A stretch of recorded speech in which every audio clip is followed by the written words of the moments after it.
ಶ್ರೀರಾಮ್. ನೀವು ನೋಡ್ತಾ ಇದ್ದೀರಾ ಟಿವಿ ವಿಕ್ರಮ. ನಾನು ಸೌಮ್ಯ ಸನಾತನಿ. ನಮ್ಮ ಟಿವಿ ವಿಕ್ರಮದ ಎಲ್ಲ ಕಾರ್ಯಕ್ರಮಗಳ ನೋಟಿಫಿಕೇಶನ್ ನಿಮಗೆ ಸಿಗಬೇಕಂತ ಹೇಳಿದ್ರೆ ನಮ್ಮ ಟಿವಿ ವಿಕ್ರಮ ಚಾನೆಲ್ ಅನ್ನು ಸಬ್ಸ್ಕ್ರೈಬ್ ಮಾಡಿ, ಹಾಗೆ ಬೆಲ್ ಬಟನ್ ಕ್ಲಿಕ್ ಮಾಡೋದನ್ನ ಖಂಡಿತ ಮರಿಬೇಡಿ. ಎಲ್ಲದಕ್ಕೂ ಒಂದು ಲಿಮಿಟ್ ಅನ್ನೋದು ಇರಬೇಕು. ಯಾರೋ 4 ಜನ ಹುಚ್ಚನಾಗೆ ಮಾತಾಡೋದನ್ನ ನೋಡಿ ಚಪ್ಪಾಳೆ ಹೊಡೆದ್ರು ಅಂತ ಎಲ್ಲ ಟೈಮಲ್ಲೂ ಹಂಗೆ ಆಡಿದ್ರೆ ಧರ್ಮದೇಟು ಕೊಟ್ಟು ಓಡಿಸ್ತಾರೆ. ಇವತ್ತು ಲಾಯರ್ ಜಗದೀಶ್ಗೂ ಇದೇ ಆಗಿದ್ದು. ಸಾರಿ, ಜಗದೀಶ್ ಅಷ್ಟೇ ಸಾಕು. ಲಾಯರ್ ಅನ್ನೋದಕ್ಕೆ ಇನ್ನೂ ಕ್ಲಾರಿಟಿ ಸಿಕ್ಕಿಲ್ಲ.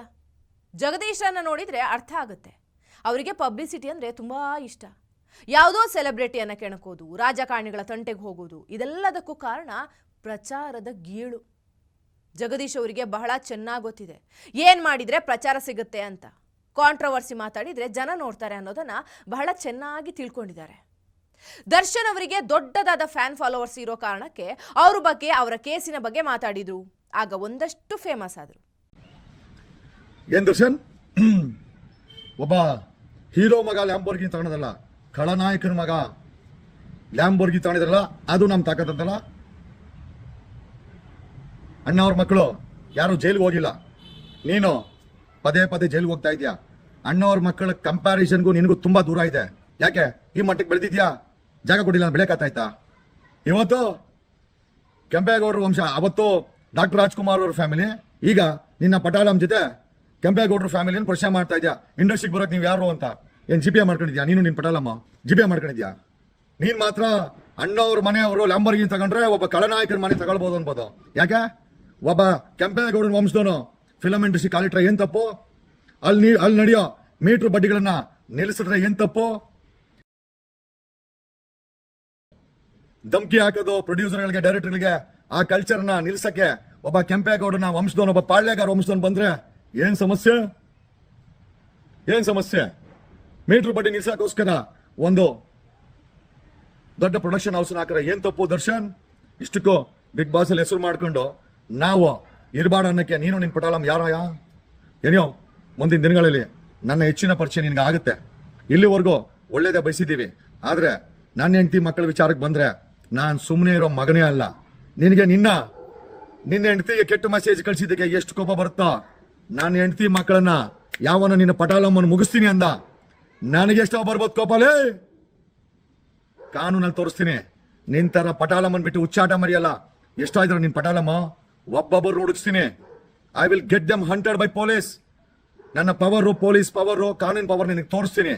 ಹುಚ್ಚಾಟವನ್ನು ಬಿಟ್ರೆ ಸರಿ, ಇಲ್ಲ ಬಿಡಿಸೋದು ನನಗೆ ಗೊತ್ತಿದೆ, ನಾನೇ ಬಿಡಿಸ್ತೀನಿ. ತೋಳಿನಲ್ಲಿ ತಾಕತ್ತಿದ್ದರೆ, ತಲೆಯಲ್ಲಿ ಬುದ್ಧಿ ಇದ್ದರೆ ಸ್ವಲ್ಪ ಮನುಷ್ಯ ತರ ಬಿಹೇವ್ ಮಾಡ್ರೋ ಹುಡುಗರ. ಟ್ರೋಲ್ ನನಗೂ ಬರ್ತದಲೇ. ದರ್ಶನ ಆ ಜೈಲಲ್ಲಿ ಹಿಂಡಿಪ್ಪೆ ಆಗಿ ಬಂದಿದ್ದಾನೆ. ನಿಮ್ದು ಏನೋ ಗೋಳುಲೇ, ಮತ್ತೆ ಜೈಲು ಕಳ್ಸ್ಬೇಕಂತ ಸ್ಕೆಚ್ ಏನೋ. ಅವನು ಫ್ಯಾನ್ಸ್, ಅವನು ವಿರೋಧಿಗಳು. ನೀವು ಮಾಡ್ಬಿಡಿ. ಫ್ಯಾನ್ಸ್ ರೇಗ್ಸೋದು, ಮಜಾ ತಗೊಳೋದು ನನಗೂ ಬರ್ತದೆ ಮಕ್ಕಳ. ಆದ್ರೂ ಎತ್ತಿ ಬಿಟ್ರೆ ಗನ್ಮ್ಯಾನ್ಗಳು ಕಷ್ಟ ಆಗ್ತದೆ. ಗುಂಡು ಸದ್ದಾಗಿದ ತಕ್ಷಣ ಓಂ ನಮ ಶಿವಾಯ ಮೇಲೆ ಕೊಲ್ಟೋತೀರ. ಆಮೇಲೆ ನಿಮ್ಮ ಹೆಸರನ್ನ ದರ್ಶನ್ ನಮ್ಮ ಹುಡುಗರನ್ನ ಗುಂಡಾಕಿ ಒಂದು ಬಿಟ್ರು ಅಂತ ಆಮೇಲೆ ಅವ್ನ್ ಟ್ವೀಟ್ ಮಾಡ್ಬೇಕಾಗತ್ತೆ. ಇನ್ನೊಂದೇನಂದ್ರೆ ಜಗದೀಶ್ಗೆ ಇರೋ ನಂಬಿಕೆ ಏನಂದ್ರೆ ತಾನೇನು ಮಾಡಿದ್ರು ಕೂಡ ಯಾರು ತನ್ನನ್ನ ಏನೂ ಮಾಡೋದಕ್ಕೆ ಆಗೋದಿಲ್ಲ ಅನ್ನೋ ನಂಬಿಕೆ. ಕಂಡವರ ಮೇಲೆ ಜಗಳಕ್ಕೆ ಬೀಳ್ತಾರೆ, ಅವ್ರ ಮೈ ಮೇಲೆ ಹೋಗಿ ಬೀಳ್ತಾರೆ, ಜೊತೆಗೆ ಅದನ್ನ ವಿಡಿಯೋ ರೆಕಾರ್ಡ್ ಕೂಡ ಮಾಡ್ಕೊಳ್ತಾರೆ. ಆಗ ಯಾರು ಕೈ ಮಾಡೋದಿಲ್ಲ ಅನ್ನೋ ಧೈರ್ಯ. ಮುಂಚೆನೆ ಅವನಿಗೆ ಅಣ್ಣಮ್ಮ ದೇವಸ್ಥಾನ, ಅಣ್ಣಮ್ಮನ ಬಗ್ಗೆ ಅವನು ಜಾಸ್ತಿ ಮಾತಾಡಿದ್ದ, ದೇವ್ರ ಬಗ್ಗೆ. ಇವನೇ ಜಗದೀಶ್. ಇವಾಗ ಅದು ಮೀಡಿಯಾದಲ್ಲೇ ಇದೆ ನೋಡಿ, ನೀವೇ ಬೇಕಂದ್ರೆ ಅವಹೇಳನಕಾರಿ ಏನೋ ಮಾತಾಡಿದ್ದ, ನೀವೇ ನೋಡ್ತೀರಾ ಅದನ್ನ. ಇವಾಗ ಅಣ್ಣಮ್ಮ ಕುಣಿಸಿರೋದು ಅವನಿಗೆ ಏನೋ ಇದಾಗ್ಬಿಟ್ಟಿದೆ. ಅದು ವರ್ಷನೂ ನಾವು ಕುಣಿಸ್ಕೊಂಡೇ ಬಂದಿರೋದು. ಎಲ್ಲ ನಮ್ಮ ಸ್ನೇಹಿತರು ಎಲ್ಲರೂ ಕುಣಿಸ್ಕೊಂಡು ಬಂದಿರೋದು. ಅವ್ನಿಗೆ ಈ ವರ್ಷ ಅದೇನು ಇದಾಗೋಯ್ತು, ಬಂದಲ್ಲಿ ಒದೆಯೋದು, ದೇವ್ರು ಕುಣಿಸ್ಬಾರ್ದು ಅನ್ನೋದು, ಮಾಡೋದು, ಅವೆಲ್ಲ ಅವ್ನಿಗೆ ಏನ್ ಬೇಕು? ತಳ್ಳಿದ್ರು ನನಗೆ. ಸರ್ ಹಂಗೆಲ್ಲ ಮಾಡ್ಬೇಡಿ, ಇವರೇ ಜಗದೀಶ್ ಅವರು. ಸರ್ ಹಂಗೆಲ್ಲ ಮಾಡ್ಬಾರ್ದು ಸರ್, ಇಲ್ಲಿ ಸರ್ ನಾನು ಕೇಳ್ಕೊಂಡೆ, ಸರ್ ಕೇಳ್ಕೊಂಡೆ, ಆದ್ರೂ ದೂರಾಗಿ ತಳ್ಬಿಟ್ರು ಆ ಕಡೆ. ನಾನು ಹೋದೆ, ತಿರ್ಗಾ ಬಂದು ಆಮೇಲೆ ಅಣ್ಣಮ್ಮ ವರ್ಷ ಕೂಡ್ಸ್ತಾರೆ ನಮ್ಮ ಅಣ್ಣವರು. ಏನಂದ್ರು, BBMP ಪರ್ಮಿಷನ್ ಆಯ್ತಾ ಮಾಡಿದ ರೋಡ್ಗಳು ಇಂತೆಲ್ಲ ಮಾತಾಡೋದು. ಏನು ಸರ್ ಇದೆಲ್ಲ ಮಾತಾಡೋದು? ನನ್ನ ಪ್ರಕಾರ ವರ್ಷ ಕೂಡಿಸಿ ನಿಮ್ಗೆ ಗೊತ್ತಿರೋದಲ್ಲ. ಲೊಟ್ಟೆ ಆಡ್ಕೊಂಡು ಏನು ಸರ್ ಓಡಾಡೋದು? ಚಿಕ್ಕ ಮಗ ಫೈರ್ ಮಾಡಿದ್ರು, ಅಕಸ್ಮಾತ್ ತಪ್ಪಾಗಿ ಯಾರು ಬಿದ್ದಿದ್ರೆ ನನ್ನ ಪ್ರಕಾರ ನನಗೆ ಬಿದ್ದಿರೋದು, ಯಾರು ಅಣ್ಣಂಗೆ ಬಿದ್ದಿರೋದು, ಅಕಸ್ಮಾತ್ ಫೈರ್ ಆಯ್ತು, ಬಿದ್ಬಿಟ್ಟಿದ್ದೇನೆ ಸರ್ ಮಾಡೋದು. ಜಗದೀಶ್ ಅವರು ಬಿಗ್ ಬಾಸ್ಗೆ ಹೋದಾಗ್ಲೂ ಅದೇ ಕೆಲಸ ಮಾಡಿದ್ರು. ಎಲ್ಲರ ಜೊತೆಗೂ ಜಗಳ ಮಾಡ್ಕೊಂಡು ಬಂದ್ರು. ಅವ್ರು ಕೈ ಮಾಡೋದಿಲ್ಲ ಅನ್ನೋ ಕಾರಣಕ್ಕೆ ಅವ್ರ ಮೈ ಮೇಲೆ ಹೋಗಿದ್ರು. ಜನ ಇಷ್ಟಪಡೋದು ಕೂಡ ಇಂಥದ್ದನ್ನೇ. ಸದಾ ಕಾಂಟ್ರವರ್ಸಿ ಮಾಡೋರನ್ನ ನೋಡಿ ಮಜಾ ತಗೊಳ್ತಾರೆ, ಜೊತೆಗೆ ಒಂದಷ್ಟು ದಿನ ಮೆರೆಸ್ತಾರೆ. ಅದೇ ಆತ ಕೆಳಗೆ ಬಿದ್ಮೇಲೆ ಯಾರೂ ತಿರುಗಿ ಕೂಡ ನೋಡೋದಿಲ್ಲ. ಹೀಗೆ ಕೆಲಸವಿಲ್ಲದ ಜಗದೀಶ್ ನಟ ನಟಿಯರು ಮತ್ತು ಪೊಲೀಸರ ಬಗ್ಗೆ ಕೆಟ್ಟದಾಗಿ ಮಾತಾಡಿಕೊಂಡು ತಿರುಗ್ತಾ ಇದ್ದ. ನಮ್ ಗನ್ಮನ್ ಇದ್ದಿದ್ರೆ ಡೆಲಿವರಿ ಕೊಡ್ತಾ ಇದ್ವಿ, ಬುಲೆಟ್ ಅಲ್ಲಿ ಡೆಲಿವರಿ ಕೊಡ್ತಾ ಇದ್ವಿ. ಈಗಲೂ ವಯಸ್ಸೆಲ್ಲ ಬಂದಿದೆ, ಪೊಲೀಸ್ಗೆ ಕಿಮ್ಮತ್ತೇ ಇಲ್ಲ, ದೇ ಡೋಂಟ್ ಕೇರ್.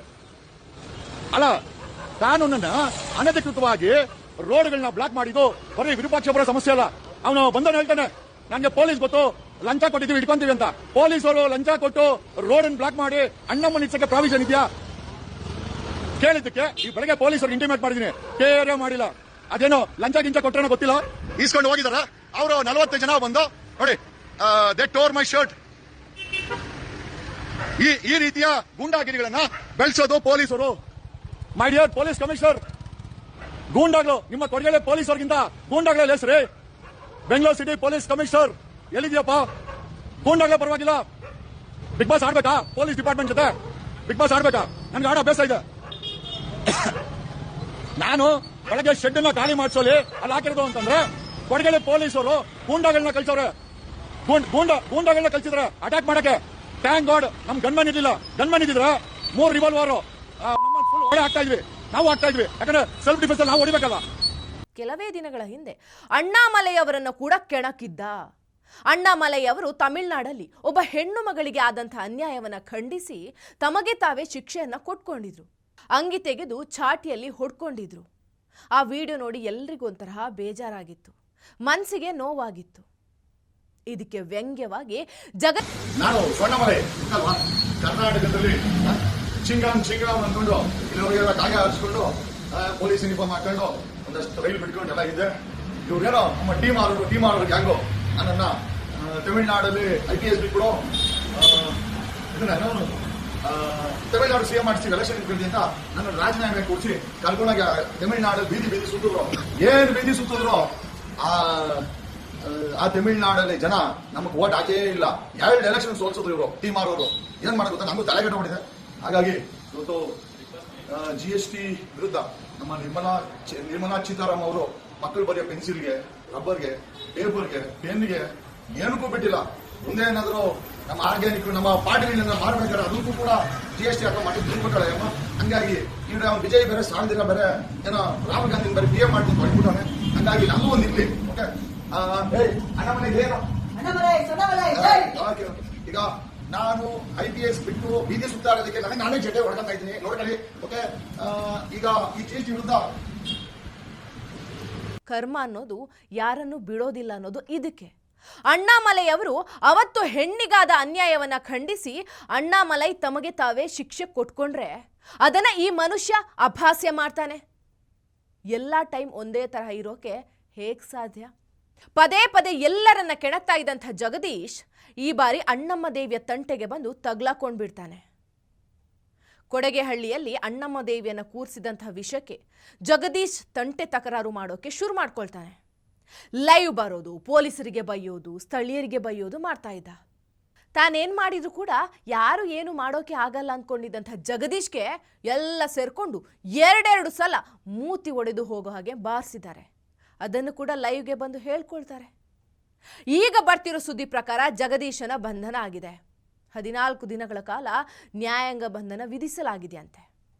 ಮೂಗು ಉದ್ದ ಇದೆ ಅಂತ ಕಂಡಲ್ಲಿ ತುರ್ಸೋದಕ್ಕೆ ಹೋದ್ರೆ ಹಿಂಗೇ ಆಗೋದು ನೋಡಿ. ನೋಡುವಷ್ಟು ನೋಡ್ತಾರೆ, ಕಾಯುವಷ್ಟು ಕಾಯ್ತಾರೆ, ಆಮೇಲೆ ಹಿಂಗೆ ಬಾರಿಸ್ತಾರೆ ಅಷ್ಟೇ. ಟಿವಿ ವಿಕ್ರಮ, ದೇಶ ನಿಮ್ಮ ಕೈಯಲ್ಲಿ. ಈ ಕಾರ್ಯಕ್ರಮ ನಿಮಗೆ ಇಷ್ಟ ಆಗಿದ್ದಲ್ಲಿ ಲೈಕ್, ಶೇರ್ ಹಾಗೂ ಕಮೆಂಟ್ ಮಾಡಿ. ಟಿವಿ ವಿಕ್ರಮದ ಕಾರ್ಯಕ್ರಮಗಳನ್ನು ನಿರಂತರವಾಗಿ ವೀಕ್ಷಿಸಲು ಸಬ್ಸ್ಕ್ರೈಬ್ ಮಾಡಿ, ಬೆಲ್ ಐಕನ್ ಒತ್ತಿ.